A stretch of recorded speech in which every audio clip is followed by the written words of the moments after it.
Hello, everybody, and welcome to a new episode of the Cartridge Club, where we discuss our game of the month with the members of the Cartridge Club community. For the month of February, the CC went full FPS with February Pick a Shooter, and our Patreon selected Bioshock Infinite. Joining me on the show, we have Ryan, ItsRocketSauce, and Wouter, pronounced Wouter. I see that he had it there. Wiedo on the internet. How are you guys doing today? I'm doing great. Actually, yeah. All right, awesome. If you played along, you can share your own experiences in the community's Discord or across social media by using the hashtag Cartridge Club. Cartridge Club's on Bluesky or anywhere you find Cartridge Club. Before I start the show, on behalf of the entire Cartridge Club community, I'd like to give a huge shout out to our Patreon Club backers like Joel Boyce, Buried on Mars, Christopher Rohr, Dean, Lasagna, Ross Rango. I should know that joke by now. That's an older joke. Okay, anyway, and Caleb J. Ross. To our backers and Patreon supporters, thank you. If you're interested in becoming a Patreon supporter for the Cartridge Club, please look into how you can do that at patreon.com/Cartridge Club. So today we're going to be talking about Bioshock Infinite, which is a game that came out August 12, 2010, and it's on PC, Xbox, PlayStation 3, Xbox 360, and PlayStation 3. It's a first-person shooter, and it's obviously a sequel to Bioshock and Bioshock 2.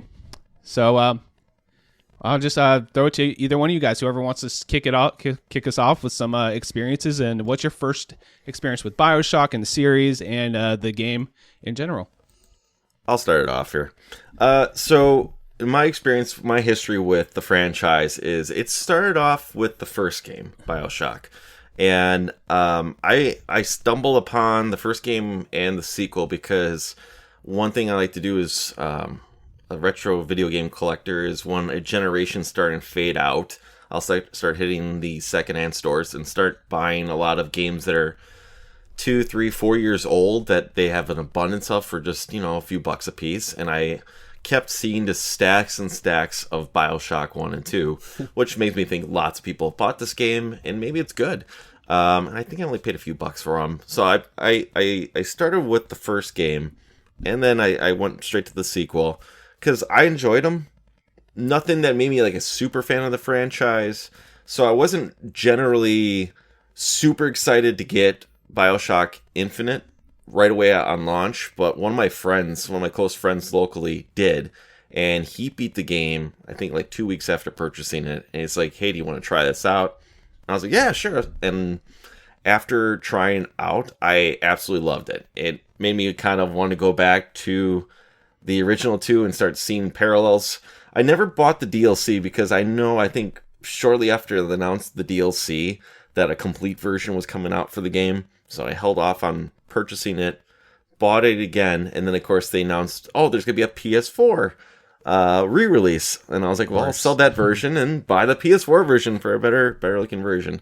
So playing it now was like probably the first time since I think it came out in 2013 that I went back and played it. And the first time I played this game, I fell in love with the story, the art scenery, and just like that story just kind of really pulled me in. And like I said, I like the first 2 games, but they never got their claws sunk in me. And I get it why. There's been a debate probably for quite a while, because I think going back to Season 1 for the Cartridge Club, I think Bioshock might be a Season 1 game for the Cartridge Club, and we're in Season 12 at this point.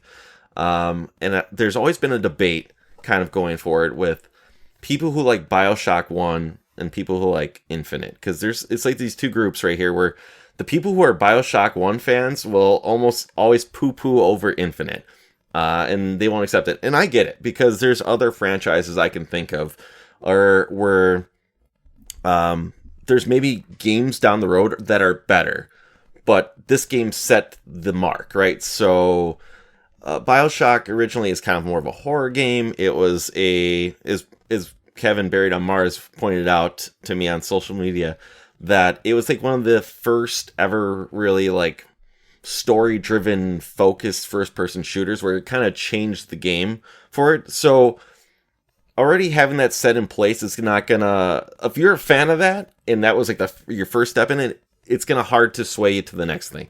For me though, those two never really sunk their teeth in me, the original first two games. This one did, which made me kind of really like what the whole franchise was all about. But if I'm going any more further, I'm sorry. That's kind of just like my starting point and why I think I prefer this one out of the 3 games in the franchise. But yeah. That's interesting, because I think most people are the other way around. That they like the oppressive feeling of the original Bioshock game, and also like the more slow and deliberate pace of that game, and more of the horror vibes. And that's also my expectations when I originally went into Bioshock Infinite, because I played the original Bioshock when it was like recent on my PC. And it's a very, well, compared to Bioshock Infinite, a slow game. You can also, more like an immersive sim. So you have choices. It's really light on immersive sim, but you have choices and you have like lockpicks to do and stuff like that. What I remember of it. And when I only played Bioshock 1 when it was recent, and when Bioshock Infinite came out, I wasn't interested in Bioshock 2, because I thought it's just more of the same, and I heard it was less good. So I was like, okay, well, I skipped that. And then when Infinite came out, I thought, okay, wow, this is something new. I want to try this. So I bought it on PlayStation 3 back then. And my expectations were like a slow, deliberate, immersive sim style game. And I went in on a console, while I normally play first-person shooters on a PC, in this game. And the combat was like, after an hour, was unbearable with a controller for me, because I can't play first-person shooters with the controller. I'm really used with keyboard and mouse. And I was like, okay, this is not what I expected. And actually, I think I stopped after an hour. I liked the vibes. I liked, like, the whole intro is amazing, of course. And I stopped playing after that hour, and I never touched it again. But in the meanwhile, what you said, there's a lot of like the whole series. They remastered it, and they sell it for like €5 or something on Switch and on PlayStation 4. So I bought those. I think I own it on Switch, the collection. I own it on PlayStation 4, the collection. Mm-hmm. I own it, I think, 3 times on PC, on Steam, on GOG, and on Epic. So, and I never touched them. So there was always the idea that I wanted to play these. So when this Cartridge Club was there, I was like, okay, now I have to finally play Bioshock Infinite, at the very least. And I didn't remember anything about the original game, and I already knew that it was quite a different game. So, and I played it on a PC, so yeah, way different expectations. And normally I'm very picky with first-person shooters. I play mostly only Quake when I play on Play, and everything gets compared to Quake.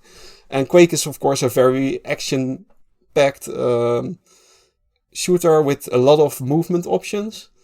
And I actually despise that you have limited ammo pickups, which Bioshock Infinite has. And also the regeneration of your shield and stuff like that. I was like, oh, this is so console-like. But somehow this game, the story, what you said, the story helps you, and the universe, when you enter this universe, you think, okay, wow, I want to see more of this. Helps you to see past that, and later in the game, the gameplay gets better, the shooting gets better, not great, but still, in the end, when I was finished playing this game, I was still very impressed about this production of this game, and yeah, I really liked it. So yeah, that's why I'm here now. Awesome. Yeah, I mean, ever since, okay, by the way, I don't think I introduced myself, so might as well. I think people know who I am. I'm Josh. I'm Josh from Wiedo. I've hosted here before, and I do the IndieQuest podcast. Okay, I'll get that out of the way. I was like Did I even say my name? I just assume people know who I am, I guess. I don't know if that's cocky or not. But anyway, I always follow E3 and everything, growing up, ever since E3 was on TV and things. And they would always show trailers for Bioshock Infinite, and they would be the most mind-blowing trailers that I remember, like, ever. So when the game came out, I was like 22 years old or something, 2013, so 22 or so, and I'm like, all right, I'm living with my buddy, we're smoking weed, and we're hanging out, and we're playing Bioshock, and I'm just being honest, and it was a good time. And I will say I remember the story pretty well. It was like one of those things where the ending had that big twist, and that like always stuck with me, and I always remember that part of the game. But I also remember the presentation and just how beautiful it was, and then the unique choices of like how they have music that bleeds in from modern day with like show tuney style versions of them in the world and things like that. It's just such a unique setting that it's kind of like undeniable that it's just going to stick in your mind. And I from my background on Bioshock, I played like maybe 4 or 5 hours of Bioshock 1, but I never beat any other Bioshock except for this one. And this is like my second, or I think it's like the third time I played through it, and never played the other two and never beat them. So I don't know what it is about this one specifically for me that it just captures my imagination in a certain way. Maybe it's just the setting draws me in a little bit more, but one day I do plan to play the first two. I just never have. So that's my background with the game. Yeah, what I said, the world is so different. These two games are almost not comparable. If you see the like the first Bioshock is underwater, this is in the sky. In the first Bioshock, it's surrounded about individualism, and this is about a religion. And in the first Bioshock, there was a lot of inclusion, and this has a lot of racism. And actually, everything is like a stark contrast of the other game, and also in gameplay. So it's almost it's just a wildly different game. And actually, that was what my most impressive thought in the end. I was like, okay, these games are so different, these universes are so different, and yet they are both Bioshock for me. Which, that was... it's pretty...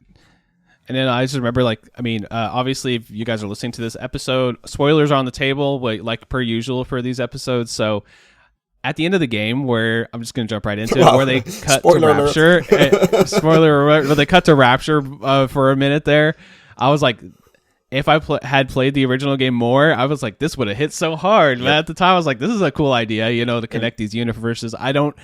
and I also haven't played the DLC, which I know you guys both played the DLC for this, right? So we could talk a little bit about that connection a little bit more. But to me, I thought that was such a unique way of connecting everything. The way, the idea of the lighthouses and the multiverse thing, which, that's kind of like very comic booky. And then, we got the MCU and all the comic book movies doing their multiverse thing now. It reminds me of that a little bit, but it's its own flavor of that, obviously. Well, that's also a difference, because the original was, wild, but also it stayed pretty grounded in the story.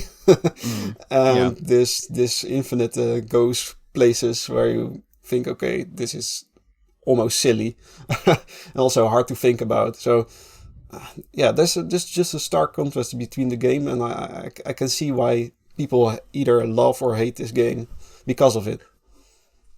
Yeah, Josh, you're 100% right about that E3 reveal trailer too, because I remember there's that cinematic cutscene where it's like shows Elizabeth about to get hanged, and like and Booker like shoots her down with like the sniper rifle and everything. None of that happens in the game, by the way. Yeah, none of it there's does. Like a horse or something that they bring back to life. She brings back to life with the portals or something in the trailer, and it's like that's not in the game. And that's also, crazy. they used like a lot of physics to change the weather and stuff like that. Way more than so. This is also a part of my expectations.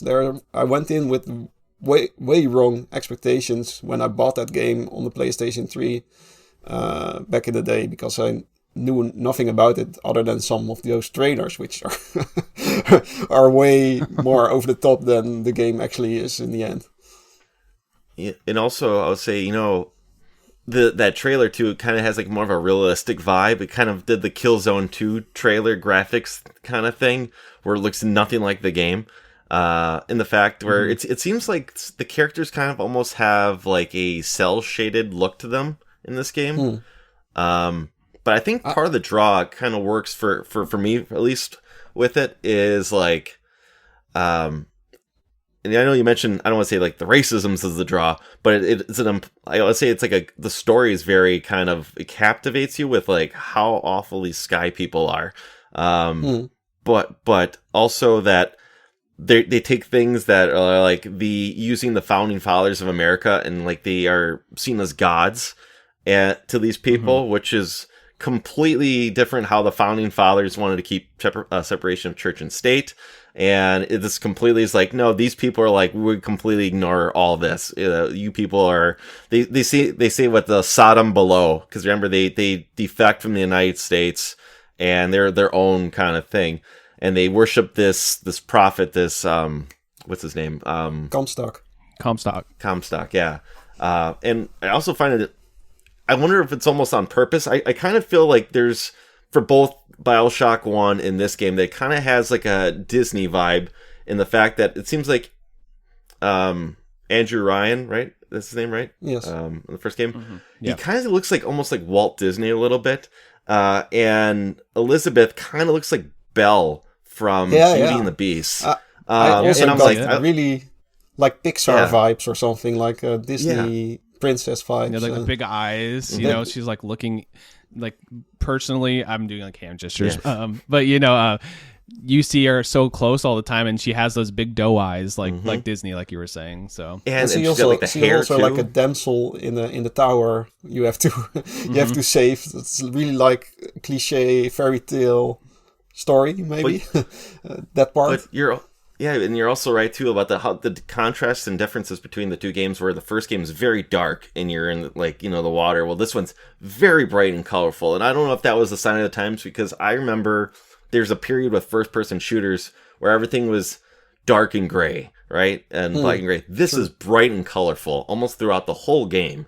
Is just you see colors from the sky and the sun and the changing of like, it's just a I want to say a beautifully awful game where, like I said, all these awful things are going on, but it's like contrasted with the beauty of like the scenery. I don't know, and maybe that's like what draws me into this game. Yeah, and it's also a very unique art style. I think if you see a screenshot of this game, that it's Bioshock Infinite. There is no other game looking like this. So yeah, thumbs up from that. It's really, that's really awesome that they made something very original. Josh, I want to confirm that you're 100% right too. That part where it starts flashing you back to Rapture, it did hit differently, because I was like, nice, this is really cool. Like I said, that was a very impactful part of the game where I'm like, it just kept building on like what I wanted as I was playing throughout this game, my first time playing it through. And then when I revisit it for this second playthrough, because it's like the only second time I've really dabbled with this game, I was like, yep, this is exactly what I remember, and it's great. Yeah, So, I think that like you guys were describing it, I think it's kind of almost like they took their favorite elements from a bunch of different things and put it into one, and it's kind of a mix mash, blender of ideas. And it's like, because it's like you said, it's like about religion. They're worshiping the founding fathers, and then you got a little bit of that steampunk element with like airships and things like that, or like very clockwork looking. And then we got the like the beautiful sunrises and the scenery that you could just like take a screenshot. Every scene is a wallpaper or whatever that you could take or whatever. And then you got the little bit of Disney energy, like you guys were saying. So it's kind of like 50 million little elements put together to like this great and just wholly unique thing, which I think that's really cool when they do that. absolutely, yeah. So we want to talk about story or gameplay first? What's the best for this specific game, you guys think? I think we have to chop a story in two or something, like the introduction, and the ending is maybe for the end, because that's the story unfolds. They really like to keep you waiting for the conclusion or something, even when you think, okay, I'm done now, then something else comes, and I'll say I think the story is going to be the majority of the discussion of this thing too, because how much can you really drag on with the gameplay? I mean, and I think it's a shooting gallery, right? It's a shooting gallery where, the first game, it seems like, and I just replayed the first game after beating Infinite just to get like that one was even longer away. Just to remember, the first Bioshock Infinite, the first Bioshock, I should say, and then going from this to that. Where it's like a slower game. It seems like the villains or the enemies are almost like bullet sponges, and there's less ammo, which I guess leads into more of the horror feel, where like, oh, should panic kind of thing going on. In this one, there's just, in my opinion, there's tons of ammo, at least on the normal difficulty, because anytime I was running low, Elizabeth's like, here, I found some catch, or, that's true. So it's, I never felt, that with that and the, clothing options, the way I played, I always had to make sure I think I found it right away to start the game. The one where it's like a melee death gives you more health back. That one was like a piece of me that stayed with me through the whole game. And because of it, I don't want to say I rarely died, because I died, but I think that one, I died way more playing the original Bioshock than playing it Infinite. And I just never worried about, running around. It felt way more fast paced than the original. I love the whole riding the rails and shooting and dropping down. That's like, to me, like the gameplay, I loved how fast paced it was. And I know, Josh, you told me that you switched the controls to play more like Call of Duty. Well, I kept it the same, and only for the fact that like it seemed like to me it never really quite threw me off, where I think I never needed to make the switch. But with how fast-paced it is and how Call of Duty is very fast-paced, I can see why you would do something like this. Yeah, it's just like the button layout on a controller, because I played a lot of PC in the past, and I played this originally on PC, and I didn't think the controls were bad or anything. It played fine. But the controller layout, they tried to do some different button mapping. I don't remember what it was, but like I just like this feels like Call of Duty, because I played hundreds of hours of Call of Duty on PlayStation, throughout the years, so I know how that feels, and I just made the control scheme that, so it would just reflect how I play first-person shooters with a controller, which I know that Wouter's like, no, that's not my thing, right? No, but also on the PC, I had to change a lot of settings, and even had to run a custom script to make the zoom button normally when you press the zoom button, it stays zoomed in until you press it again, and that was really, really annoying.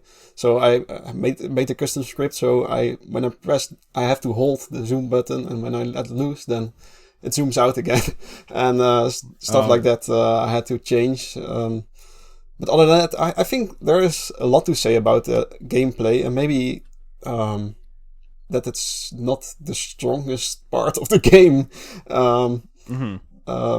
Especially in the beginning, if you don't have a lot of powers yet,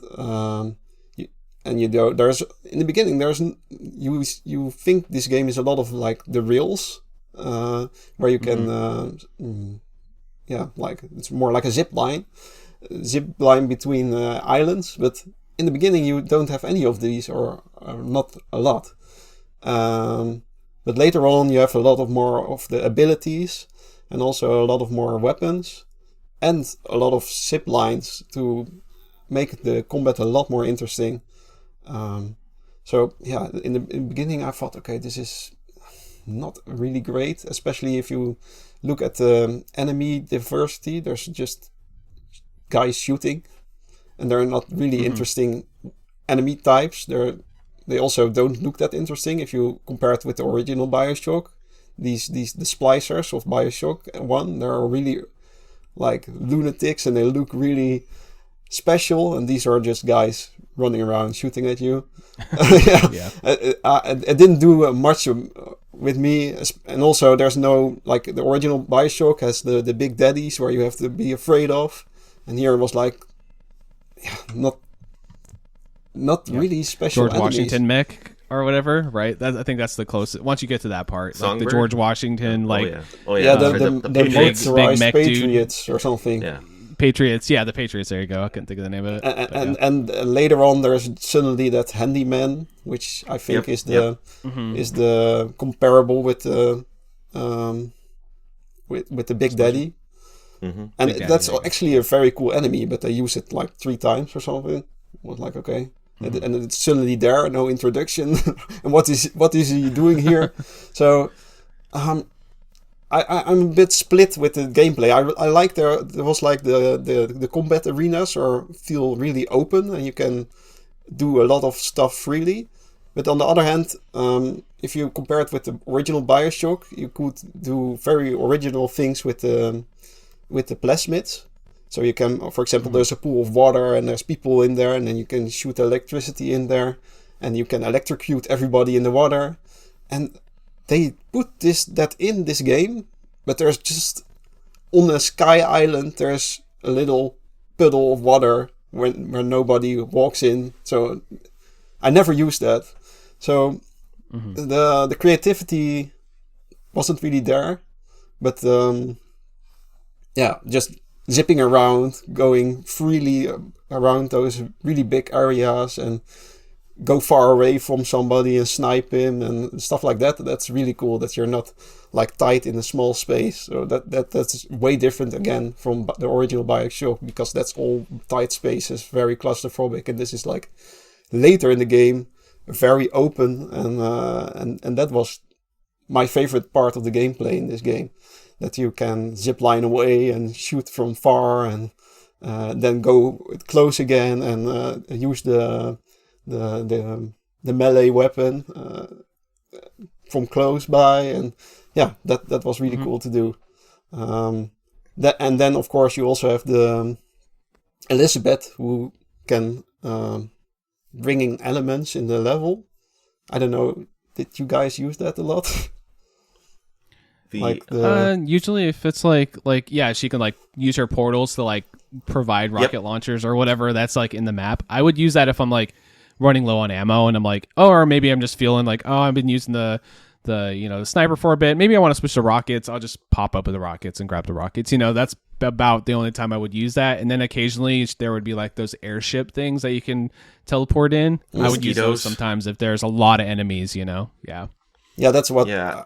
When I saw like an offensive thing she could spawn in, like a gun or a turret or something like that, then I just used that, and that's the only thing I did with that mechanic. I think that part was the mechanic they thought was the difference from the original Bioshock, and they wanted to do that instead of the puddles of water with electricity, but they still wanted to do that as well, and it's all a bit half. They all did it a bit half, and... maybe not that interesting. The idea is interesting. Execution, I don't know. But all in all, still, especially in the end when you have the sniper rifle or something, then I really enjoyed it. I don't know if you had some weapons you really preferred. The Vigors, I think. I mean, for the Vigors, I kind of stuck with Shock Jockey, Devil's Kiss, and Possession. I used the Possession a lot to like turn a Patriot on them, and I think you can chain a bunch of them, like the Murder of Crows. There's like achievements I think for all of them. Now I didn't platinum the game because I think that in order to platinum the game you have to beat it in 1919 so mode, and I'm like I'm not gonna do this. But I did. I think I used like Return to Sender a few times. But for the most part, I think I stuck with like Devil's Kiss, Shock Jockey, Murder of Crows. Of like, if I ever was like surrounded by too many people, like I would switch it to like Murder of Crows, and that would like distract them and cover them all up. But Possession, I thought was really a fun one for turning like the turrets on them or the Patriots on the people. That's what I did. I also only used Shock Jockey and Possession.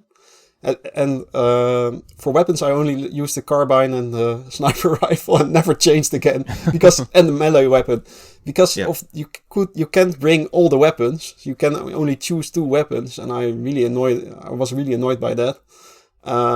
So I thought, okay, I just pick 2 weapons. I upgrade that to the maximum, and these are like the long distance weapons, and combined with the melee weapon. You don't need a shotgun if you have a good melee. So that's all I used. And actually, I looked at the list of weapons. You have a nice document for us you made. and I see I weapons didn't I make never it. used. That was Ryan. Ryan. made it. Okay. I see weapons I never used because, I didn't care anymore or something. I was like the repeater or the, what is it, volley gun? I don't know what it is. Yeah, the volley gun's almost like a grenade launcher. It kind of does like an arc trajectory. I use that one. I used a little bit of every gun. I when I play shooters, I just like to try out a bunch of stuff. That's just me. When I play like Call of Duty or like even back in the day when I played like Counter-Strike and I would go into like modded lobbies and stuff, my favorite game mode is gun game. I just like to play a bunch of just use a bunch of guns, and in gun game they would swap the guns on you as you're playing. Okay. So I just like to try everything out. My favorite two to use actually is completely different from you guys. I like to do the bunking Bronco a lot because I like the snipers. So what a lot of times I would just hit the bunking Bronco, which what that does is it launches the guys in the air and they kind of float in the air. Mm-hmm. So I can hit them with the bunking Bronco and just snipe them real quick. And I just thought that was a nice fun 1-2 I would do a lot of times to little like groups of enemies. And then I would use the charge attack because this has probably one of the most overpowered melee I've played in a shooter in quite some time. So the charge attack, you can just like launch yourself across the map and then just get somebody with your little hook shot thing. And it was pretty satisfying. So those are my two favorite ones I would use, honestly. I also overuse the melee weapon a lot, just because A was fun, and B, like I think I remember when on this playthrough I was like, as I was playing I was melee killing people. I'm like, because there's one I think where give you like one of my outfits I think also kind of like kicked back the guys or something like that if they were on you. But I forgot for a minute. I'm like, well, for story purposes for this game, the slow intro where you're walking you through Colombia and you're getting this whole tour, and then everything hits the fan, right? You get the glider weapon kind of thing, and you basically just completely rip apart like the dude's like face. And I'm like, I think you can do that in this game, and I completely forgot about it because it's been 12 years since it came out. Mm-hmm. And I'm like, so I had to look it up online, and sure enough, I think I just had to hold down the melee button just for like 2 seconds, and you either snap the guy's neck, the villain's necks, or it mashes their face up. And I was like, that's right, this is part of this game. And I just found myself doing that more and more. But kind of really like you, Josh. Yeah, it's very satisfying, and I kept doing it, but I know there was achievements for each gun and each vigor, where I think if you were able to like chain a couple of things, or if you used enough times, you got like the achievement for each gun. So I found myself trying to get the achievement for every gun. So anytime I'm like, okay, well, here's a shotgun, I'm gonna try to go for that achievement. Mission accomplished. Okay, now here's this gun. Now I didn't get every single one of them. There's things I just completely forgot about, or I ran out of ammo and then I just never came back to it. Where if I was paying attention to my achievements, I probably would have done it. I just got distracted, or it was just something else kind of thing where I forgot about it. So I didn't get every single one, but because of the achievement being there, I started dabbling with every single gun in the game. And I didn't have enough to get all the vigors fully powered. So I didn't, I guess, mess around with that enough. But yeah, it did learn me to try more things throughout the game and the gameplay. Yeah, but it's a little bit like a cheap thing that achievement needs to keep you motivated to change weapons. Well, the game doesn't. Because, to be fair, with these two guns I used, the carbine and the sniper rifle, I could one-shot everyone. If you use the zoom function and headshot, then you one-shot someone. And I had, like, you can also pick up gear in the game. So you can find a hat, a shirt, a pants, a boots, and I think that's it. And they upgrade your character. And I got that full melee. I got the one where you had 3 times increased range with the melee. And if I just was in a group of people and just pressing the melee button, I was flying around the map, just killing everyone, which was also, pretty easy. And then I thought, okay, I'm playing in normal mode. Maybe that's a little bit too easy for me. And I was diving into what happens when you put it on hard mode, or even that other mode is like even harder mode. But the only thing it does is like giving the enemies more health. I think if you go from normal to hard, they get 170% more health, and you get they hit harder. So when they shoot you, you lose more health. And you also there's some. I think you get less ammo pickups, something like that. And I was like, okay, is that really how you design difficulty? Because it's just like you make everyone a bullet sponge, and I think it adds tedium and not difficulty, which I wasn't a fan of. So I thought, okay, I'll keep playing on normal and just see the story too, which is, I think, where the game is all about. Story. Mm-hmm.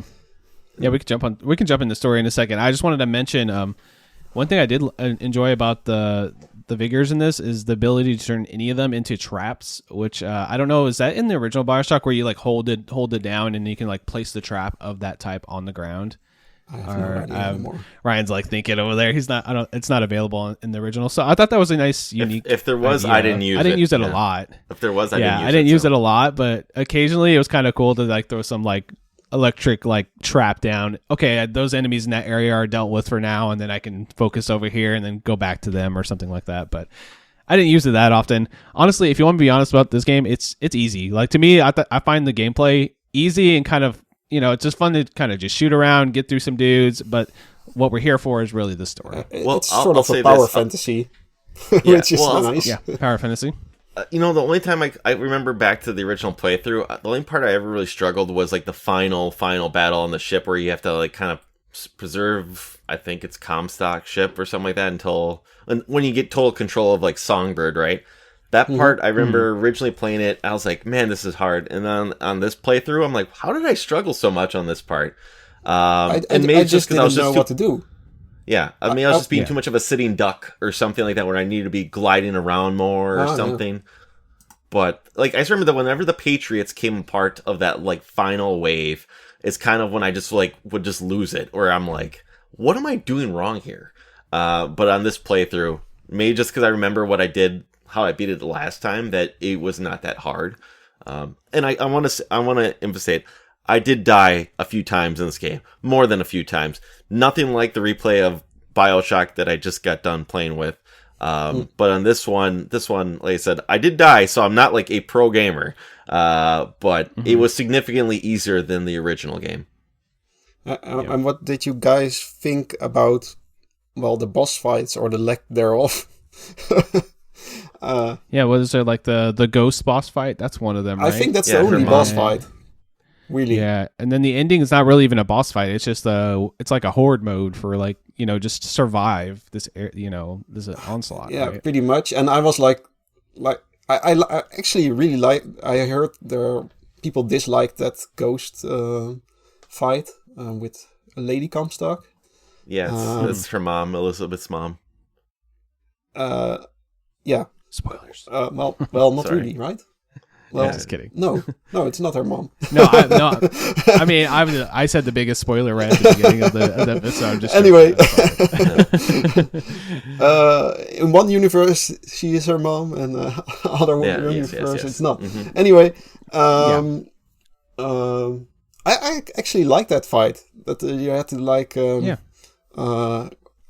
actually have to focus all your firepower on her, and while you're being like berated by all kind of units she spawns out of the ground, which I really loved, but maybe people found it too hectic, or like if you only kill the soldiers on the ground, you don't progress in this boss fight, so you really have to kill the ghost. And I kind of liked it. Maybe repeat it 3 times is a bit much, but I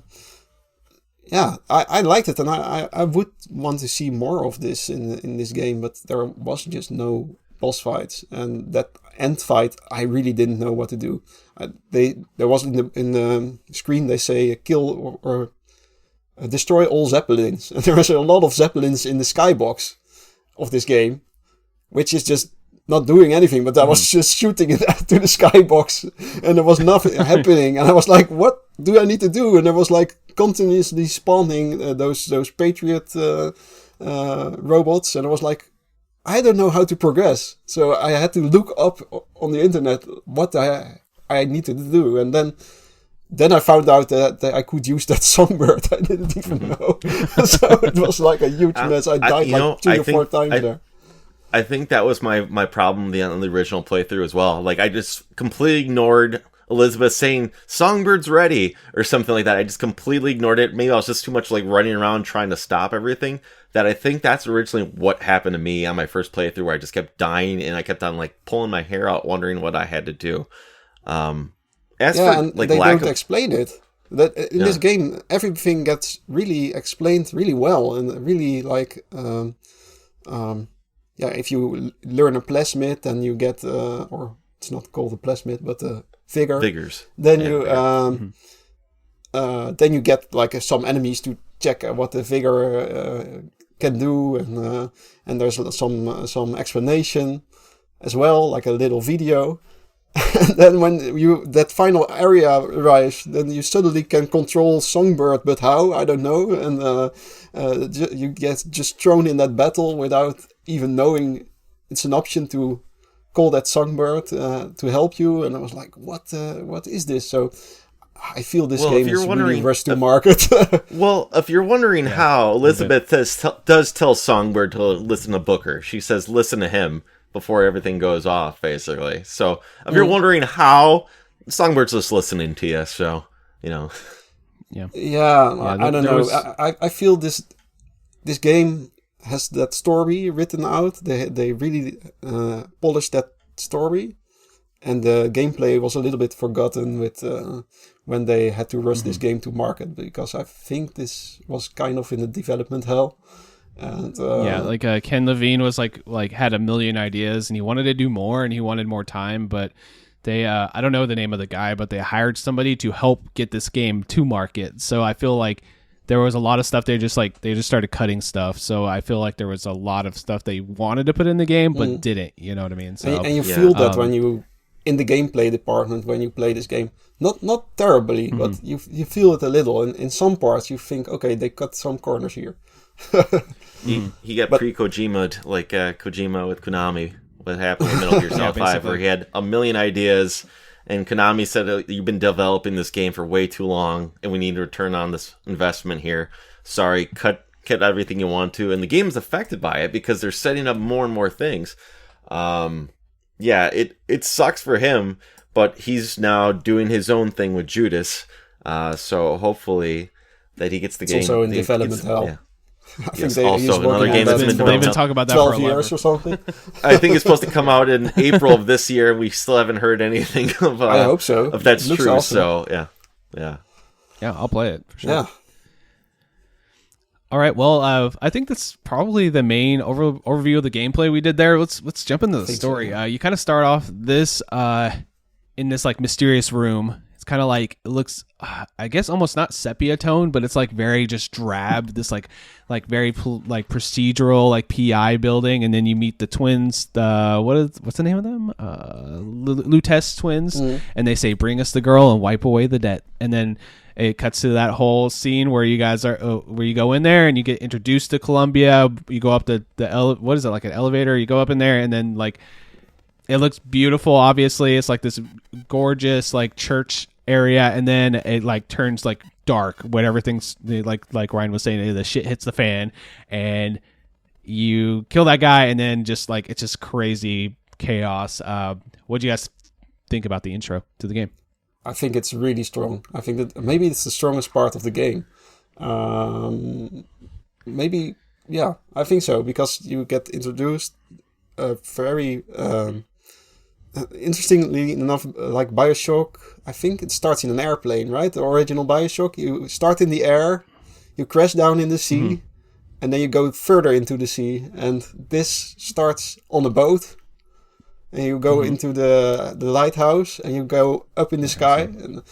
And it builds the scene very well, and especially when you arrive after you first go into the church area and you get baptized. and then you wake up in that really beautiful world, and everything, the world is like floating. You see all those islands connecting to each other. They fly into each other and then connect with each other. So there's like a store floating from the sky onto your island, and I was like, wow, this is really awesome. And I was hoping that would be incorporated in the gameplay as well, but it's not, unfortunately. But and there's a lot of it's a really nice, beautiful looking world, and you get just dragged into it. There's a lot to see there as well in that starting area. Really nice world building. Yeah, and when you're walking around too, just before it hits the fan, you start getting more, like the layer of the onion starts coming back a little bit by a little bit, where you walk through the church and there's the choir, you get the baptism, which it kind of gets like replayed a little bit throughout the whole game, basically coming back to a baptism, and it's a part of the story, right? And it's definitely part of Comstock's story for the game, that a baptism is a very important part of the thing. So in order to become part of this Columbia, you need to be baptized first before stepping in to relive, I guess, a little bit of his life. But then you start seeing stuff like, you see even like that handyman. Remember, you're like walking around, you get a hot dog, and you see like the handyman's kind of being like laughed at and tortured by the people of the city, and then you see the billboard saying "Be aware of false prophets" it's marked with the AD on his hand, and you look at your hand and it's got a little AD on it, which eventually that story part gets pulled back more and more, and it's and they also, remember, you get like the little card saying "Do not pull the number 77." Unfortunately, you do.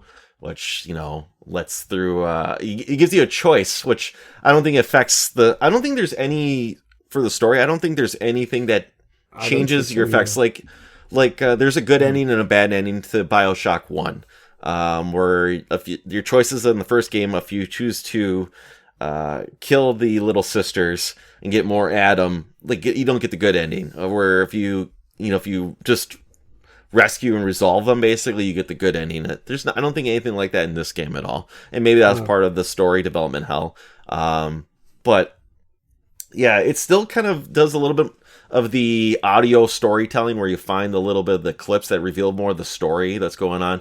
But then there's also those little what do you call them, where you look in the tunnel and they show you like a little clip of video of like, how did Columbia get here? And it shows like, the prophet rejects the American government, and you get a little bit more of the Lady Comstock, wonderful I like person. those way more than the audio logs, by the way. The audio logs were not that strong for me in this game as in the original Bioshock. But there was like the dioramas, or what is it? No, it's not called dioramas. I don't know. Where you look into like and see a little movie. It's like a viewfinder. That's what it reminds me of. It's like those were really interesting, and there were more like story bits in there, I think, than in the audio logs. Something like that works. Something like that works really well for me for telling maybe the backstory of how did we get here, kind of thing. And the only thing I'm going to say comparison-wise, where I know, and Q-Dog's going to hate me for saying this, one thing I hate about like Metroid Prime is you have to scan everything to get these little bits of story that you have to read paragraphs for. And that reveals the story. I hated that, basically. Tell me. I'm not coming here to read a book. Basically, tell me what happened. And I can listen while walking, going around, or even just pulling into the sea where they said like the viewfinder, and watch a little bit more of the story of how did we get here, as opposed to me scanning everything. So just, if you're going to give me the option, I will happily take a way of telling a story this way as opposed to that way. Yeah, it's like the difference between environmental storytelling and just straight up storytelling, or maybe reading. Yeah. I had never read all those stuff in Metroid Prime. I wasn't interested in it. I was like, okay, a wall of text. I'm playing a shooter. Let's go. and here it's you can just run it in the background and listen to it, and it's way more dynamic. And there's a lot of like posters on the wall where you see like the racism problem, for example, displayed. And when you have to throw the ball, you have to, like, you're in a sort of carnival and you have to throw a ball at, well, it looks like slaves maybe or something. There are like two people tied up, and there's like it's a mixed race a black couple. woman, It's a I mixed think, race, yeah. and maybe a gay person. I don't know, a gay. They're more of a mixed race couple, is what it is. It's that's it. Okay, yeah. it's a black And then woman you have and a white guy.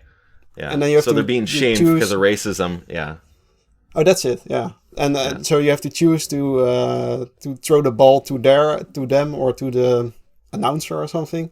But yeah, that's environmental storytelling. You think, okay, this is a world which is maybe like, at first you think it's an utopia or something, and then you see, okay, there is a lot of problems in this world already in the beginning, and that unfolds as well later in the game.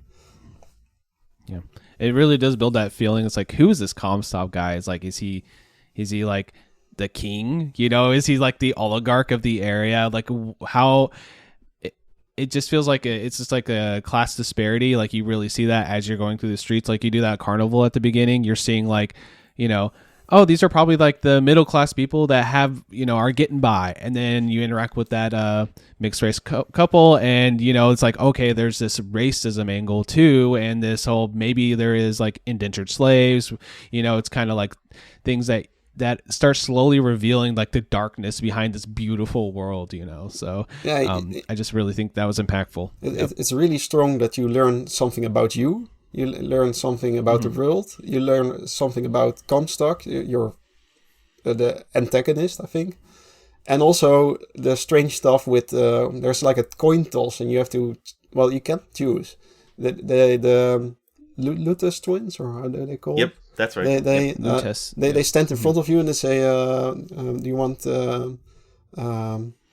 what is it, heads or tails? And then Booker says, your did we say because he's called Booker DeWitt? Anyway, he's called Booker DeWitt. You're playing, and he says tails or something, and then it's tails and it's good, and then they say something like again or something, and then they walk away, and you see that it was always tails. They have like a chalkboard keeping like the 134th time. Yeah. That's like 400 times or something. So you think, okay, there's something weird going on in this world. So there's a lot of layers, and also the part of the false prophet. So you learn a lot in the first half hour maybe about everything in this world. And actually you learn nothing, but you feel you're learning a lot. Yeah, it sets up all the questions that it's going to answer, right? Basically, which is nice. That's what you want to see. Yeah, the mark on the hand, right? You see the poster saying "Beware of the false prophet," and then you see your hand, and you're like, "Well, how did I become the false prophet here?" Kind of thing. And yeah, and then we find out. Yeah, there's so much to say about the story, but there's also like, I think you can make a 3-hour podcast about it. So just the story by itself. Yeah. Do we want to go through some more of the story points? We did that, and then let's see what else. What happens next? All hell breaks loose, and then you make your way, and you're trying to get to this woman named Elizabeth. And you don't know much about her, but you know you need to save her. Because the twins said, "Bring us the girl, wipe away the debt." And bring her so to I mean, Paris. that's the inciting whole thing. Or no, to New York. You have to bring her to New York. Yeah, to bring her to New York. And then you make your way there and you meet her, and you find out she has powers, which is pretty interesting. She can make rifts in the world, which she shows by making a rip into like London, like a beautiful piece of London. She wants to go to London maybe eventually. That's kind of her goal. Because she's been trapped in this tower. That's her ideal thing. Oh, is it London? Oh, it's Paris, not London. Close enough. Almost there. Whatever. Yeah. Almost there. I was like, you know, potato. I was on the right. Yeah. What did you think about this intro? It's interesting. To you her? go into that tower, and then you see a lot of strange devices. You later learn that this is to contain the power of Elizabeth. And then you go into that tower, and you can see through like mirror, like two-way mirrors, what she's doing there. So you see that she's just kind of a experiment, and you see that she can make those tears to other worlds, and you think, okay, she's powerful, and then eventually you get to her, and then you learn about that she has like maybe that's the big daddy of this game. She has a guardian, the bird, songbird. Yep.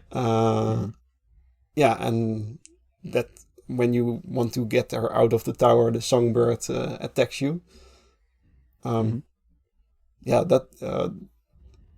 I honestly, when I was playing this game, it was really hard for me to keep up with the story. There's a lot of information you get thrown at you, so it's more like a vibe when I played it than then I really understand what was happening. I don't know if that's the same for you, but I'll say that I did watch a explanation video, especially for the DLC, because I wanted to make sure that what I saw was what I saw, kind of thing. Especially with some of the multiverse stuff that happens. I'm like, did I see this correctly, kind of thing? Or, there's definitely a couple points of like confusion of what's going on. Back to Songbird, he is most definitely the big daddy of this game, especially after the DLC. There is that connection between the big daddies in Bioshock and Songbird, and that's because they are related. There's a science between them that the big daddies do not exist without having Songbird, because this game, timeline-wise, takes place before Bioshock, in the story period-wise. Now, that leads to some muddy waters with the DLC and for purists of Rapture. But from what I understand, that you basically just gotta look at it as multiverse timeline messes with speed and pace of things going, because one of the things that what happens in this game is that you learn all about the things that Comstock did, right? That prior to, and it's a lot of the same. Well, do we want to spoil it now? I mean, we're telling the story, right? Yeah. So the main connection for the whole thing is that another world's Booker DeWitt is Comstock. That they are essentially the same person, but there's a split in the world. So one of the points of the whole game is there are events in every universe where everything's going to happen, no matter what. But there are branching parts from that changes their lives. And the main thing that happens with in Comstock Booker's life is that at one point Booker was at the Battle of Wounded Knee, and he did a lot of awful stuff. He's seen as like an American hero, but he was awful. He killed a lot of Native Americans. He scalped them. He did a lot of horrible things. So while he's seen in America as this great American soldier hero, he ends up dealing with a lot of guilt, realizing he knew he did a lot of awful stuff. So it comes to a point in his life where he's looking for some kind of, I don't want to say redemption, but he's kind of looking for some clarity. He feels awful for what he did. So he goes to this point in the world, and he goes to get baptized to get, a clean slate, if you will. And that's with the rift. Yep. And that's what changes everything. Either he accepts the baptism and becomes Comstock, or he rejects it and he becomes a alcoholic gambler for the Pinkertons, where he chases down and stops a Union bus, and he becomes a big mess of himself. With Comstock, he goes back. He becomes a more praised hero, where he changes his identity. He's no longer, and eventually works with like the American government, convinces them to build Columbia at the like Chicago Air Show in like 1893 or whatever time it is. And so essentially he gets like people confounded to build this world for him while leading it. But he also then forms his own religious cult where he's seen as the prophet, or he becomes this miserable person where he deals with constantly, the way he hides his issues. He bears himself with gambling and drinking, which leads to the big riff with Elizabeth, right? With what happens. So what happens with Comstock is that because he finds the twins, right? The Ludus twins, that working with them and their device, it makes them infertile. Because I think it's got some kind of radiation or something like that. So the way, in order Columbia, for him to succeed, because he sees these portals, is that he needs to have his bloodline continue on throughout this Columbia. If not, it's the universe is that, because he can see through portals, it ends. So he has to find another Booker DeWitt that has a child that he can get. And he stumbles upon this one. They make a deal where he'll wipe away his complete debt if he just surrenders his child. And that's how we get to, like, all this, right? Like I said, the main thing to keep in mind, and this is a mess, is that there's everything's going to happen no matter what universe you're going to. There's points and elements that are going to happen. It's just the branching paths where if somebody dies, it affects us. Like the part with the they go to the ghetto where they need to get like weapons made. Well, there's that, I forgot the name of the person who's I think he's like a Chinese weapon maker. You find him dead, so you have to have Elizabeth open another portal to find a universe where he's alive. Well, in that universe, his wife is dead, but his weapons are over there. And then you go over there, well, how can we get the weapons over there? Well, I guess we'll just put those weapons in this universe, kind of thing. And every time they do that, they changing the universes, because when they come back from that, Booker is dead, but he's seen as this hero of people of Columbia. And then you stumble upon it where they're like, well, you're fake. You're faking. You're not Booker DeWitt. And I know that's all over the place. It's, believe me, like that part, by the way, was a really tedious part of the gameplay for me as well. That you get back and forth to that weapon guy. I was like, okay, what am I doing here? It's needed for the story to explain stuff, but I was like, this is not the strongest point of the game. I think that was the most weak point of the game. But that's a little padding to explain this.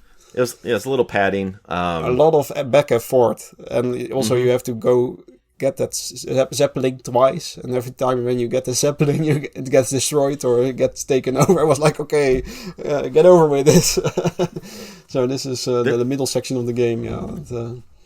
Did you? Well, sorry, Josh. I know you haven't played the first one, but there is that correlation, and I realized that after replaying the first game, that when you're Booker and you finally run into Booker DeWitt, when you finally run into Comstock with Elizabeth, and you kill Comstock, there's that same exact, and it's done on purpose, between Andrew Ryan when you're Jack, I think is the character from the first game, where you kill Andrew Ryan, where they want you, they know that you're there to kill him, and basically they just lay down for you to kill him. Right? There's that correlation between Booker killing Comstock and then Jack killing Andrew Ryan.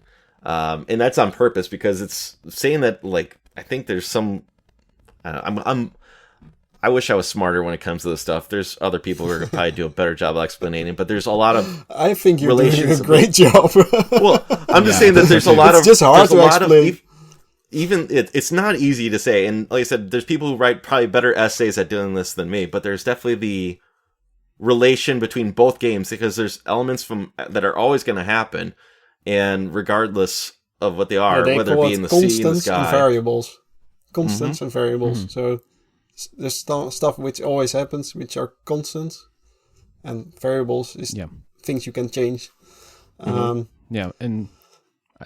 I think that the best way that they explain that is at the end, when you see Booker and Elizabeth walking between the many lighthouses, and she says there's always a lighthouse, because that's one of the constant things in the timeline. There's always a lighthouse that either starts or ends the storyline, or that part, that's just always there in all these universes. And then you even see multiple versions of Booker and Elizabeth walking and talking as you're in the many millions of basically what are the lighthouses as far as you can see, which is an interesting way to portray that, and a nice visual way to portray that, I would say, because like what you were saying, it's like you have so many timelines that it's going to get messy. It's the multiverse. It's going to just be like, okay, well, we can explain it away. That multiverse is just different because of this, like it might be a lazy storytelling in some aspects, but I think this time they did a really good. Yeah.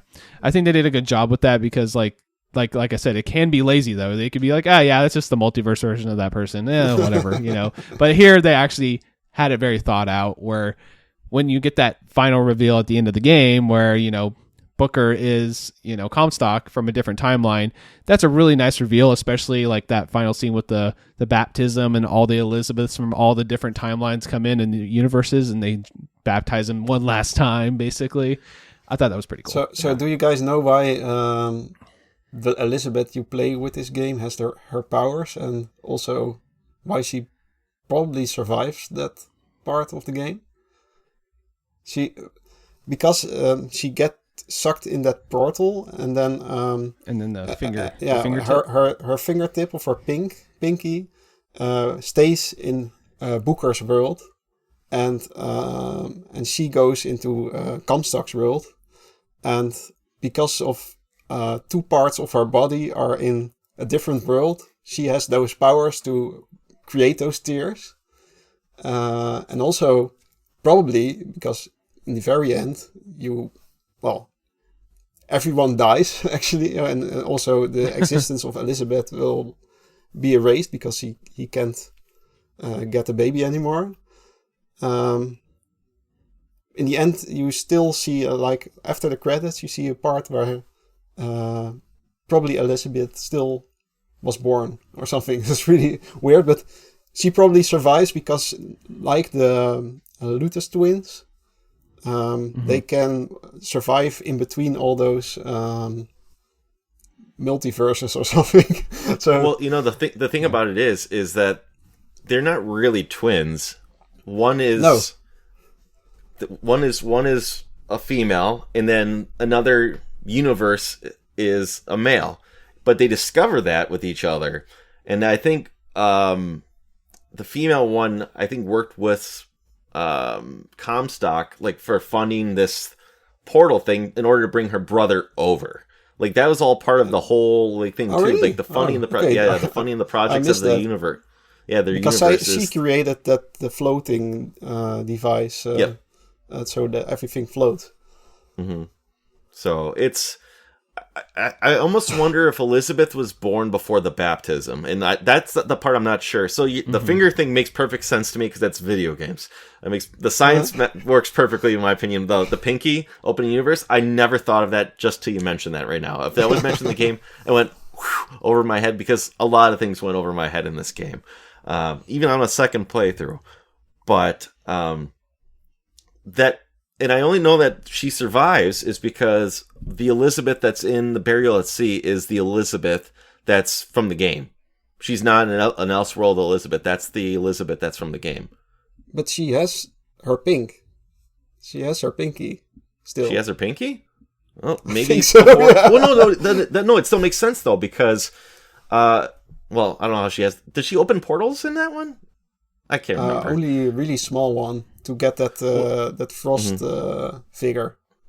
Oh, but she is the original one, so I can only think of that Elizabeth is born with that before power or something. Yeah. I don't, well, anyway, there's a lot of plot holes, and there's a lot of complaints about those plot holes as well for people. I think some people maybe take it a little bit too much serious. Sure. Like I said, if you just go with the flow and just experience the game, and it's all sort of believable in the fantasy world, and the ending is like, okay, wow, this is a real mind blowing. I mean, it's like a ending. Yeah, it's like Back to the Future, right? They have the Polaroid, and then they keep looking at it, and they're slowly disappearing on the Polaroid. That probably wouldn't happen, but it makes sense in that universe and that storyline.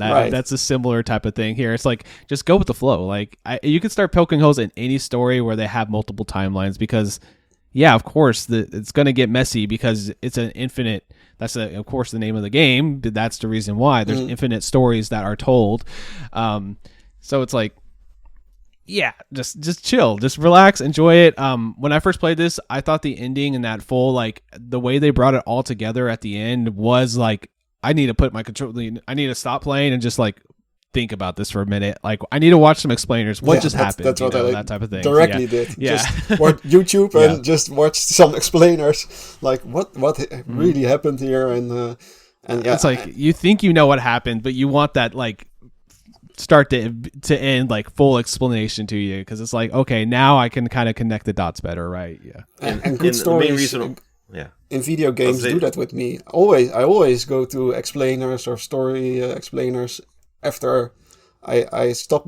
When I finish the game and I want to know more, I always go to YouTube and watch explainer videos. And I think, that's why I also was so impressed by this game, that I was like, okay, wow, this is actually a first-person shooter with a interesting story, which is very hard to do.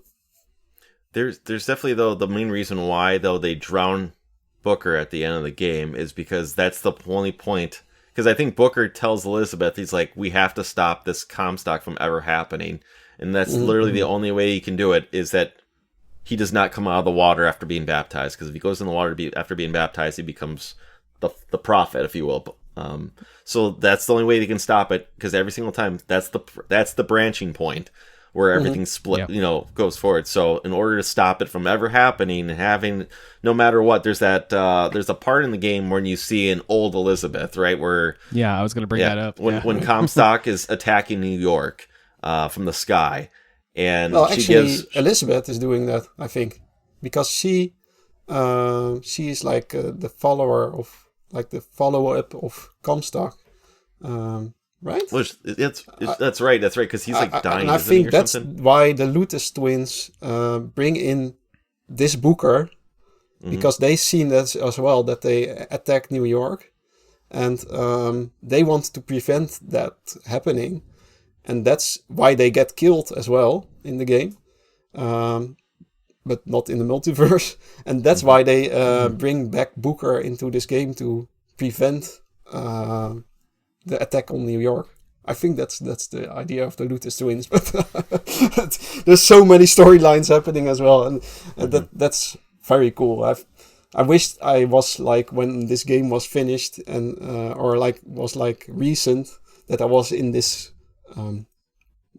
Of course, Discord wasn't there yet, but if there's like a zeitgeist where you could talk to people, that everyone is playing this game and was like, "Whoa, what happened there?" and that you have theories and stuff, that would be very cool to be there. But still, it's still nice to have this story now. But I think, if you have these kind of games now and you have like Discord and everybody's playing it, and it's like discussing what happened. It's like a the funny thing is, Animal Well last year. Everyone talking about it. Same idea. Yeah. The only person who truly probably knows exactly how everything is Ken Levine, right? Because this is his creation, his mess and story. So you can theorize and everything. Yeah. There's like novelizations of the books or of the games and everything that have like even a little bit more backstories, but like any garbage Star Wars novel from the 80s that are not canon, basically, they're just almost like theories of what people think happened.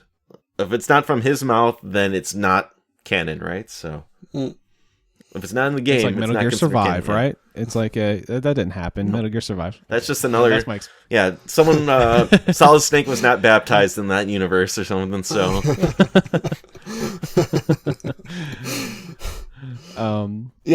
What I said, we can talk a long time about this story, and I think we touched. There's also that plot point about the Daisy Fitzroy.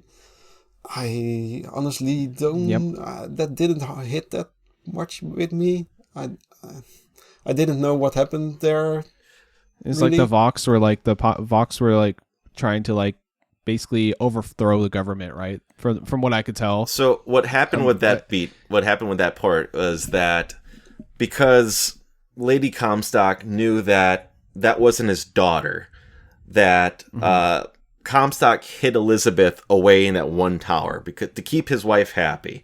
Well, eventually she got really upset, and I think she was going to rebel or try to kill Comstock, so he just killed her.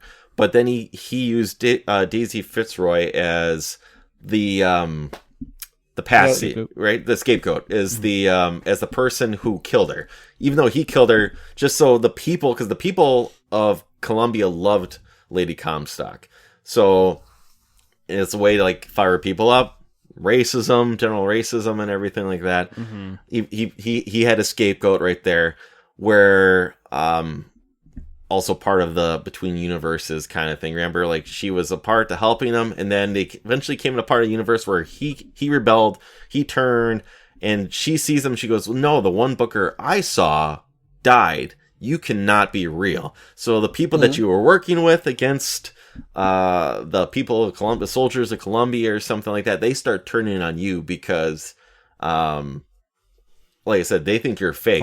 You're a false prophet because they all saw you die, killing these people, dying a hero. So who the hell are you, kind of thing. You eventually find in the DLC though that she knew she was going to die. She knew she was setting herself up for Elizabeth to kill her because it was an agreement deal. The twins tell her, like, I can't remember what the deal is, but they basically tell her that your point in the story is that you were going to get killed by Elizabeth. And that's just part of more of going deeper down the rabbit hole. Yeah. For the story part of the DLC. Rabbit hell, almost, yes. Rabbit hell for sure. Believe me, I had to watch definitely that explained for the DLC because I'm like, what the hell is happening with that game? Which I don't know if we want to briefly cover. No. Yeah, the DLC. I think maybe they went a bit far to tie these two stories together. And maybe they're like. It took me maybe 5 hours to play both of the DLCs. Maybe that's also too short to do that. So there's like... well, I really love the DLC. It's really different playstyle. And also, you really get back not only in world to the... Rapture? What is it? The Rapture. But also in gameplay, you go back in Rapture, which is fun. And actually, I really love that. So it's also more like you can suddenly sneak around and you can use... you also have to do lockpicks and stuff and like that. So it's suddenly a really different game again. But it's... so I really love that. In gameplay wise, I think that it was an improvement of the main game. But story wise, I think it was too short to tie these two together. And I think they knew that this was their last game, and they have to sort of tie up the stories.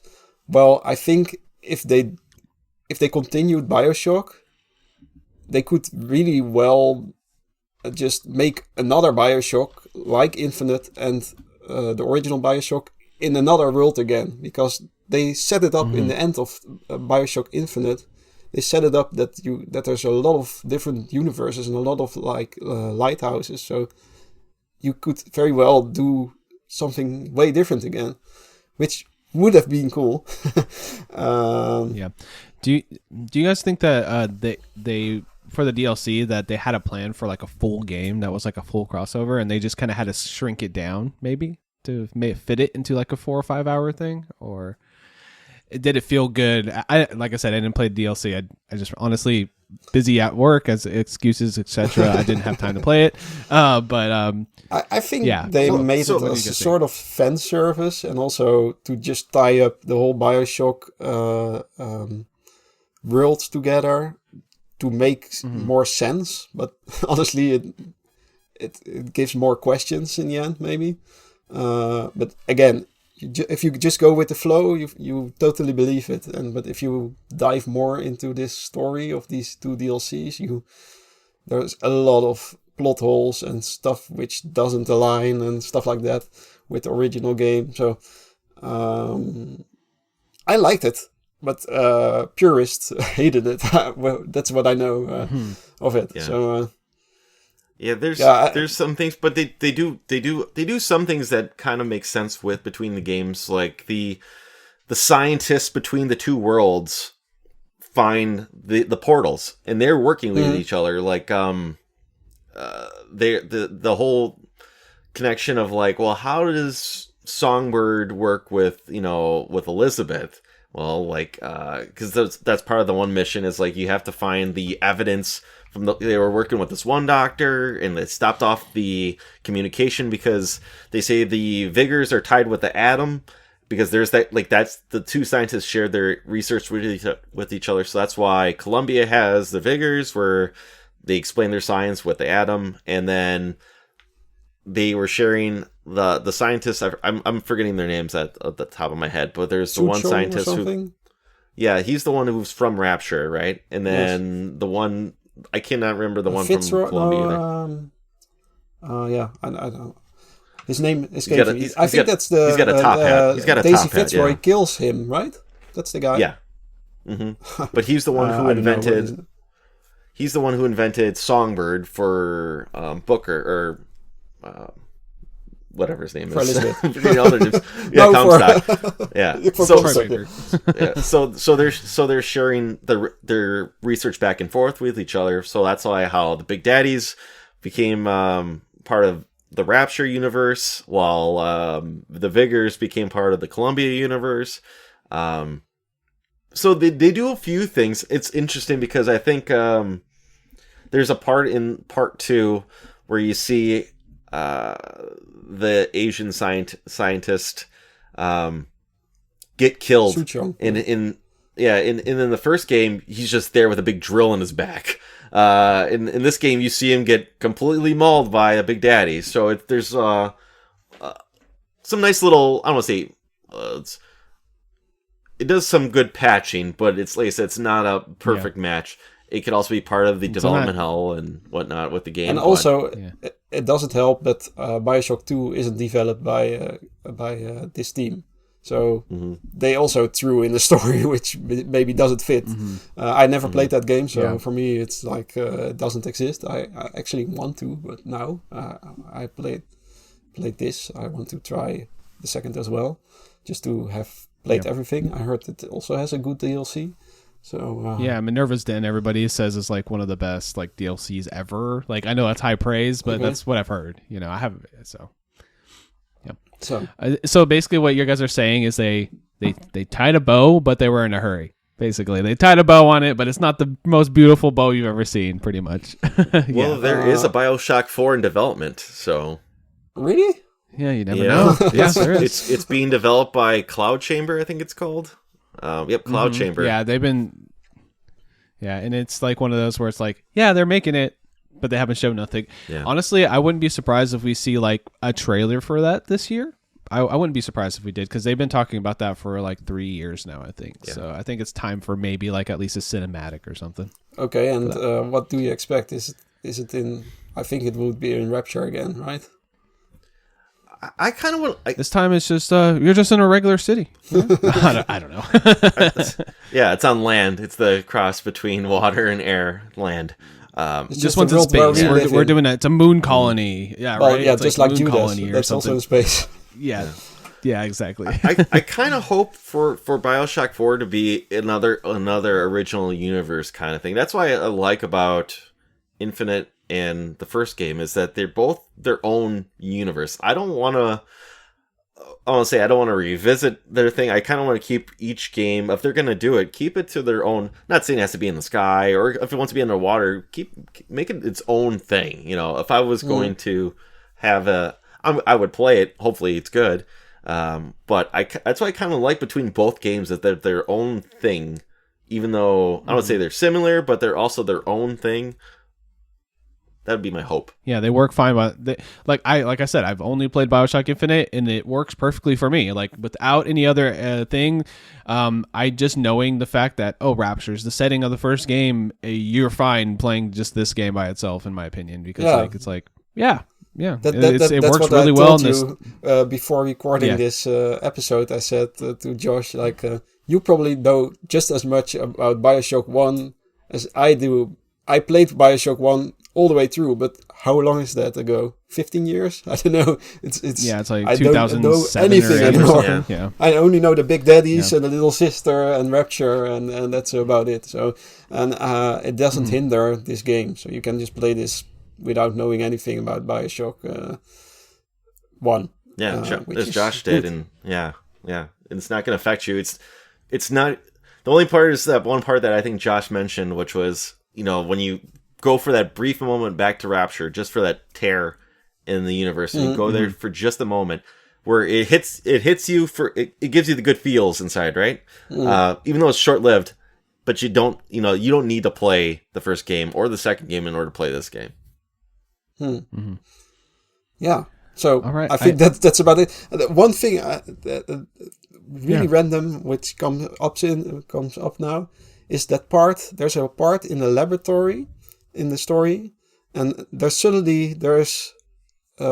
those boys of silence, they call them.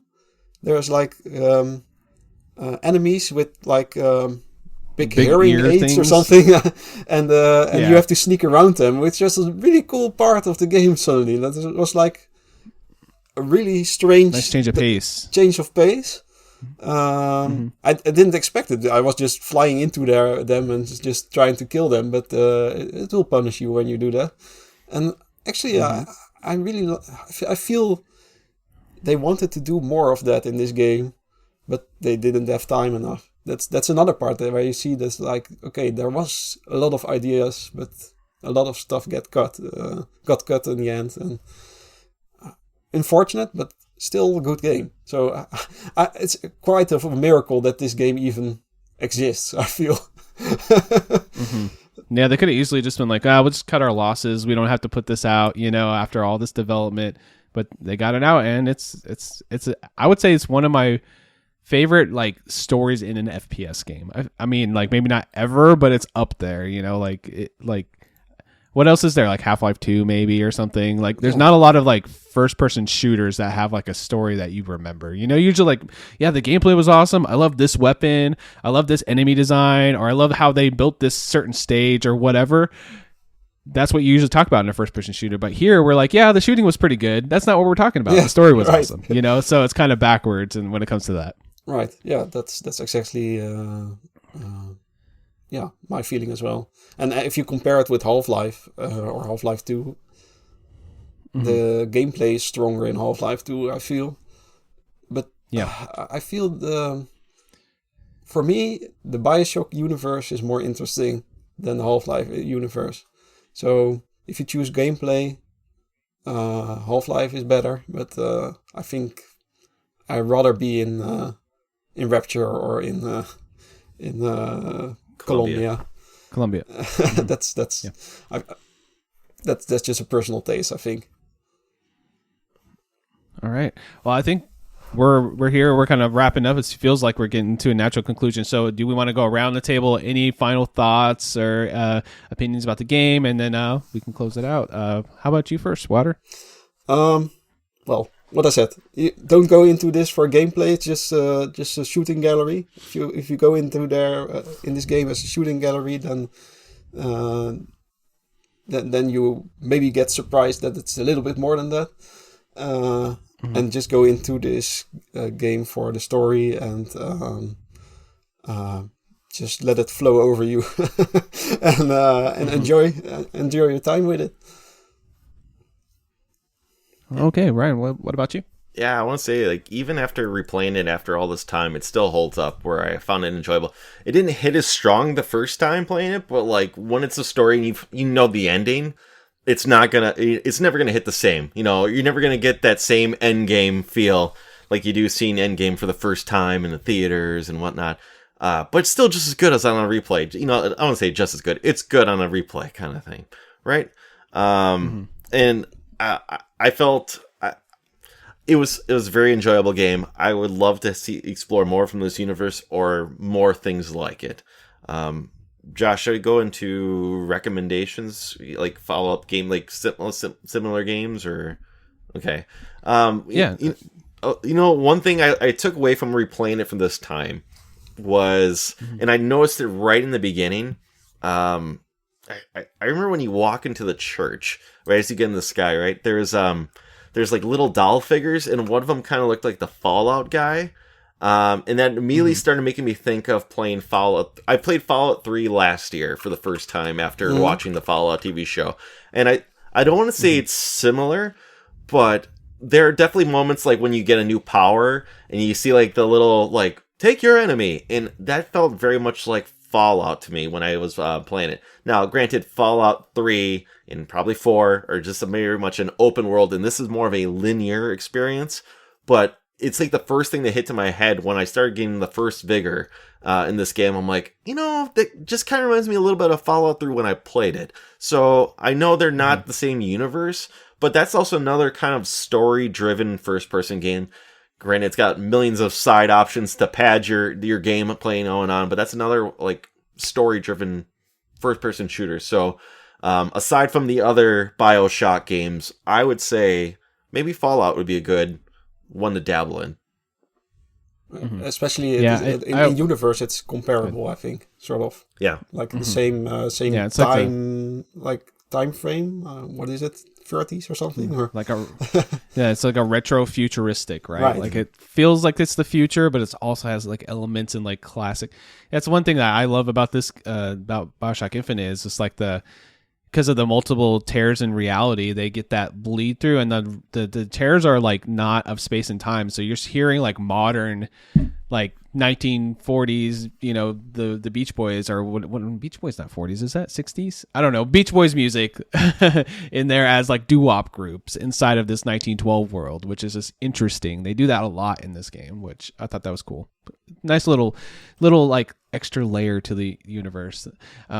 But that I would say, like, for the music, that's the only thing I can remember say is remarkable about it. Honestly, but what you were saying about Fallout music, what was that? The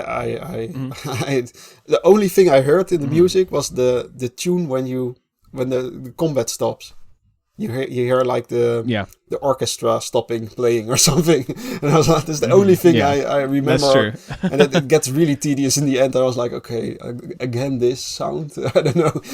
Yeah. So for me, the music wasn't the standout in this game. Yeah. So yeah. And I want to comment, for me, a game that would or a series that is similar in idea, where it's like it's a very thought out world with like a lot of cool and interesting elements to it, would be the Dishonored franchise. I don't know if you guys are into Dishonored, or even their other game, Arcane. I'd say anything from Arcane Studios would be a good thing to jump into, because they do the same thing where it's just like this really thought out story and beautiful environments and very unique setting with great art style. They do that there, and the gameplay is really fun too. But I know it's a divisive series. Some people really love the stealth elements and some don't. So I tried some of these games, but the gameplay, there was something wrong with it. It didn't feel right. So I played maybe an hour of, what is that time loop game from them? Deathloop. And I was like, I'm not feeling the combat. I don't feel... And also That's fair. Prey, I also tried an hour, and I was like, no, this feels wrong. So it's a me thing. But what I said, I'm picky in first-person shooters, and I didn't feel it with the Arcane Studio games. So I don't know. But those games are more like an immersive sim, which honestly, I kind of want to love, but I never loved. And that's why I want to try System Shock, which I think Bioshock sort of is a follower. Ken Levine made System Shock, which is same, way more. Same creator. Oh, did he make also System Shock? Okay, I didn't know that. Yeah. And they made a remaster, and I bought that, so I want to play that for someday, which looks really awesome. Which sort of maybe Bioshock in space, but more immersive sim-like. And there's, of course, Judas coming out, hopefully, this year, which I really look forward to. It looks awesome. And there's another game in development. It's called Twisted Tower. It's a first-person. I saw that. It's a first-person shooter with. It's really inspired by this game, I think, or both Bioshocks. It looks like there's the same silly enemies, and also strange world, but like old-fashioned world. if you look at it, you see Bioshock in it. So that's maybe an interesting. There's another game coming out. Sorry, I didn't mean to cut you off. There's another game coming out called Clockwork Revolution also, which is similar. Okay. And it looks a lot like Bioshock Infinite too. So that one was announced at like an Xbox event. So I think it only has like one trailer, and there's like no date or anything. But if you look at a trailer for Clockwork Revolution and kind of squint your eyes, you would think it's Bioshock Infinite. Okay. So, yeah. And of course, I would recommend, if you want to play something similar like this, play Black Mesa, which is the remake of Half-Life 1. And there's a lot of opinions about this, but I think it's one of the best games ever made. Also, it was like a groundbreaking thing with first-person storytelling, first-person shooter storytelling. It isn't, of course, the most groundbreaking anymore, but at the time it was really good. But I think Black Mesa made it a really nice, beautiful-looking game. It plays really well. And it's just a really fun game to play through. And I would recommend everybody who likes first-person shooters with a story to play that. So, yeah, I actually haven't played Black Mesa. I did play the original Half-Life back in the day, but not Black Mesa. I should get on that. It looks so awesome. And they recreated Zen and everything at the end, right? They like redid it and all that stuff. And I think it's a really good improvement. I didn't dislike the original Zen. Everybody hated it, but I kind of like first person. Yeah, it was fine to me. I like first person platforming, which is strange maybe, but I do that a lot in Quake as well. And Black Mesa fixed a lot of stuff in the Zen is like a really big part of the new game as well. In Black Mesa, it's nice, like 3 times longer than the original Zen. So, really fun. I can't believe I forgot also like the Wolfenstein games. The more modern ones are probably especially 2. 2 is very. I like the first modern one was fine, and the DLC I forgot what that one made. The Old Blood I think it's called or something like that. But Wolfenstein 2 of the modern ones. That one I think is a very, very well done, story-driven first-person shooter game. Well, maybe Steven capitalizes a little bit on the racism, but I think in that world, the Nazis won World War II, so there's a lot of like them completely infested in America, and you're just the rebel soldier basically, like of the revolution kind of thing, and. I think it maybe takes place in the 70s, the second one, 70s or 80s. I want to say it's maybe even the 60s. I think you're right. Yeah, somewhere around there. Yeah, maybe the 60s. I want to say, but yeah, that one had a very good.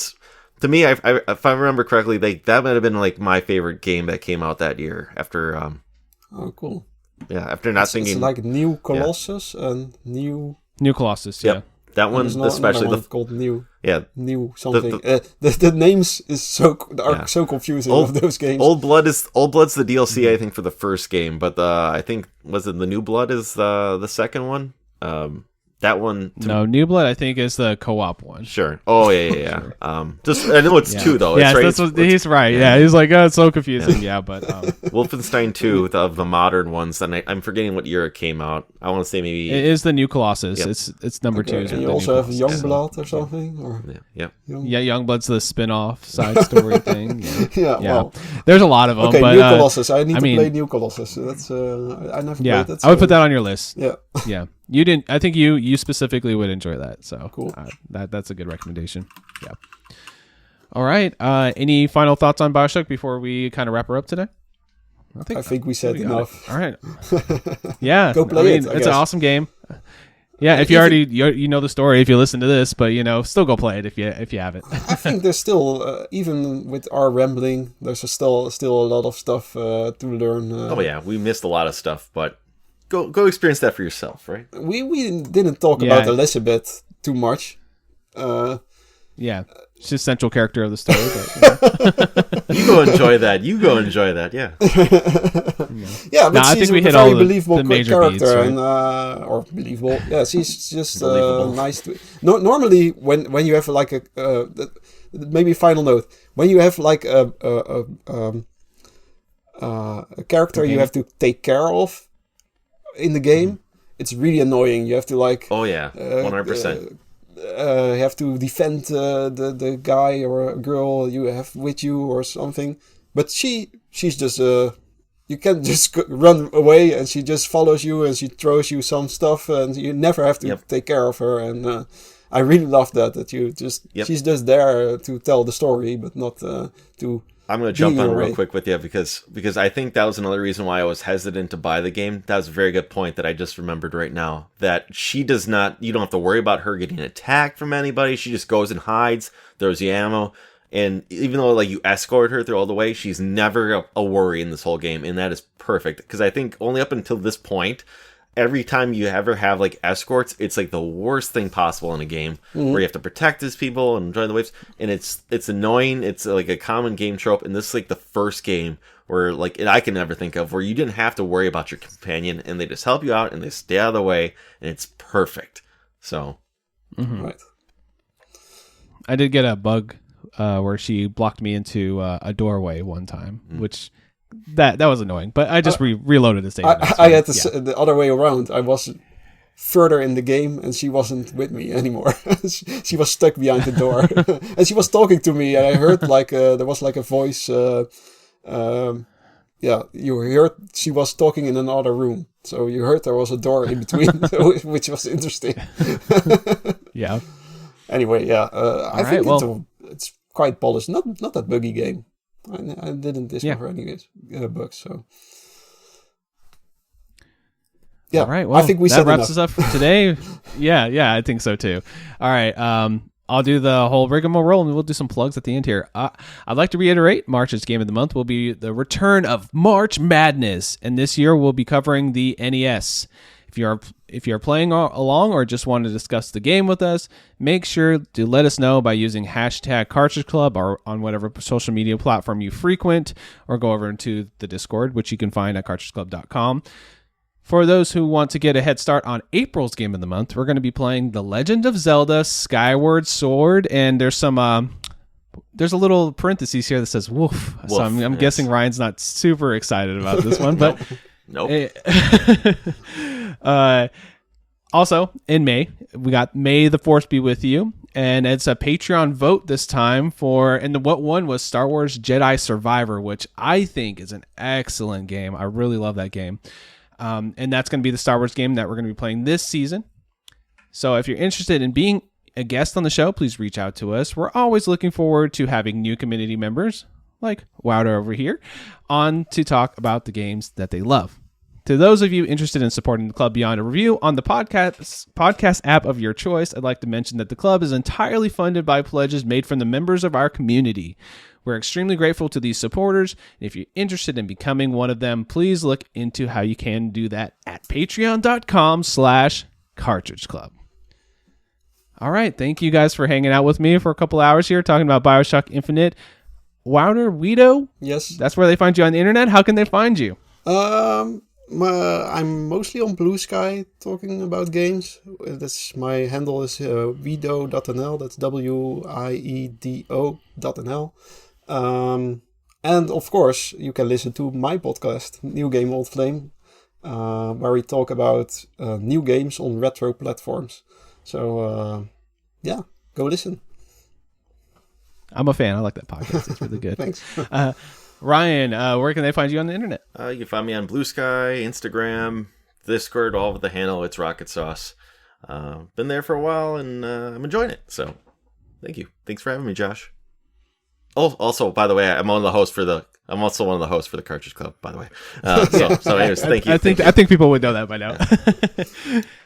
You can find me.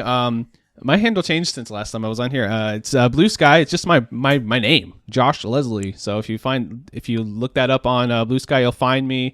I'm also one of the hosts and creator of IndieQuest Podcast, which is all about indie games. We're building a quest log, which is basically a list of recommended indie games. So if you're interested in indie games, don't know where to start, check out that podcast. Good show. Have a good time. Go listen. Thank you. Okay. All right, and that's going to wrap us up for this month. And like always, CC Unite. Play boys. Whoop whoop. Bye. Play boys. Whoop, whoop.